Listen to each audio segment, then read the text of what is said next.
Assalamualaikum teman-teman. Perkenalkan, nama saya Nurmayanti, NIM 19112503, jurusan Pendidikan Agama Islam semester 4B. Tunggu dulu. Sebelum itu, yuk bantu saya dalam proses penilaian. Caranya, like and subscribe channel ini karena satu penilaian dari kalian sangat berarti buat saya. Cekidot. Pada mata kuliah Administrasi Supervisi Pendidikan Islam kali ini, saya akan membahas administrasi kurikulum. Oh iya, sebelumnya, kalian sudah tahu apa itu yang dimaksud dengan administrasi kurikulum? Nah, kalau belum, yuk kita bahas satu persatu. Pengertian administrasi kurikulum. Yang pertama, pengertian kurikulum. Kurikulum dapat diartikan secara sempit dan secara luas. Secara sempit, kurikulum diartikan sejumlah mata pelajaran yang harus diikuti atau diambil siswa untuk dapat menamatkan pendidikannya. Sedangkan secara luas, kurikulum adalah sebuah pengalaman belajar yang diberikan sekolah kepada siswa selama mengikuti pendidikan pada jenjang pendidikan tertentu. Yang kedua, ada administrasi. Kata administrasi dapat diartikan sebagai segala usaha bersama untuk membantu, melayani, dan mengarahkan semua kegiatan dalam mencapai suatu tujuan.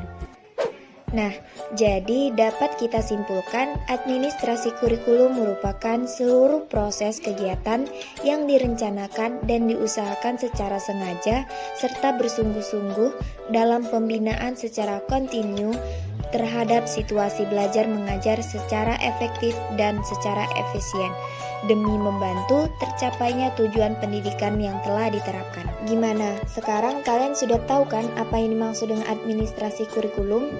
Kalau begitu, kita lanjut yang ke B, tujuan dari administrasi kurikulum. Yaps, benar, tujuan administrasi kurikulum. Administrasi kurikulum ini memang mempunyai beberapa tujuan, di antaranya yang pertama, untuk meningkatkan efisiensi pemanfaatan sumber daya kurikulum, pemberdayaan sumber maupun komponen kurikulum yang dapat ditingkatkan melalui pengelolaan yang terencana dan efektif. Yang kedua, untuk meningkatkan keadilan atau equity dan kesempatan pada siswa agar mencapai hasil yang maksimal. Dalam hal ini, tidak hanya melalui kegiatan intrakurikuler, tetapi juga melalui kegiatan ekstrakurikuler. Yang ketiga, untuk meningkatkan relevansi dan efektivitas pembelajaran sesuai dengan kebutuhan peserta didik maupun lingkungan peserta didik. Yang keempat, untuk meningkatkan efektivitas kinerja guru maupun aktivitas siswa dalam mencapai tujuan pembelajaran. Nah, jadi itulah tujuan dari administrasi kurikulum.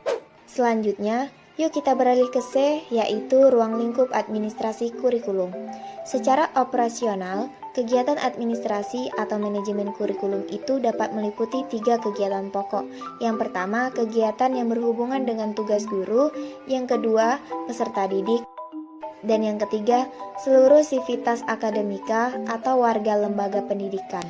Dalam proses pendidikan, perlu dilaksanakan administrasi kurikulum agar perencanaan, pelaksanaan, dan evaluasi kurikulum berjalan dengan efektif. Yang terakhir D, perangkat administrasi guru. Administrasi untuk seseorang yang memilih profesi sebagai seorang guru merupakan salah satu bagian dari tugas yang harus dilakukan selain actionnya berdiri di depan kelas. Dan membuat administrasi pembelajaran ini bertujuan untuk membantu seorang guru kelas agar dapat melaksanakan tugasnya secara lebih terencana, terorganisir dengan lebih baik. Dan administrasi ini juga merupakan sebuah bukti fisik yang harus ditunjukkan untuk membuktikan bahwa guru kelas tersebut telah melakukan tugasnya dengan baik. Jadi, oleh karena itu, mau tidak mau membuat administrasi khususnya administrasi pembelajaran mutlak harus dilakukan. Perlu kita ketahui, seorang guru itu dituntut untuk memiliki profesionalitas yang tinggi, terutama guru yang sudah memiliki sertifikat guru.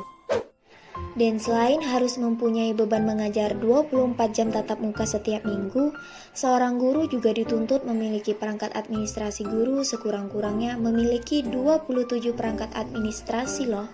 Nah, masing-masing dari perangkat tersebut yaitu yang pertama ada silabus, yang kedua kalender pendidikan, yang ketiga program tahunan, yang keempat program semester, yang kelima RPP, yang keenam rencana pelaksanaan harian, Yang ketujuh, buku pelaksanaan harian. Yang kedelapan, pelaksanaan siswa. Yang kesembilan, catatan hambatan belajar siswa. 10. Daftar buku pegangan guru dan siswa. 11. Analisis KKM. 12. Kisi-kisi soal. 13. Soal-soal ulangan. 14. Buku informasi penelitian. 15. Analisis butir soal. 16. Analisis hasil ulangan. 17. Program atau pelaksanaan perbaikan. 18. Program pelaksanaan pengayaan. 19. Daftar pengembalian hasil ulangan. 20. Buku ulangan bergilir. 21. Daftar nilai. 22. Laporan penilaian akhlak mulia dan kepribadian siswa. 23. Buku tugas struktur. 24. Buku tugas mandiri. 25. SK pembagian tugas. 26. Mengisi buku kemajuan kelas dan jurnal, serta 27. Jadwal mengajar. Jadi, itulah 27 perangkat-perangkat yang harus dimiliki seorang guru. Nah, dari materi yang saya sampaikan tadi dapat kita simpulkan bahwa kurikulum adalah seperangkat bahan pengalaman belajar siswa dengan segala pedoman pelaksanaannya yang tersusun secara sistematik dan dipedomani oleh sekolah dalam kegiatan mendidik siswa. Proses administrasi kurikulum berupa perencanaan, pelaksanaan, pengawasan, dan evaluasi. Baiklah, hanya itu yang dapat saya sampaikan pada video kali ini. Lebih dan kurang saya mohon maaf. Sebelumnya terima kasih banyak buat kalian yang sudah menyaksikan. Silakan berikan tanggapannya di bawah kolom komentar. Saya akhiri dengan wassalamualaikum warahmatullahi wabarakatuh.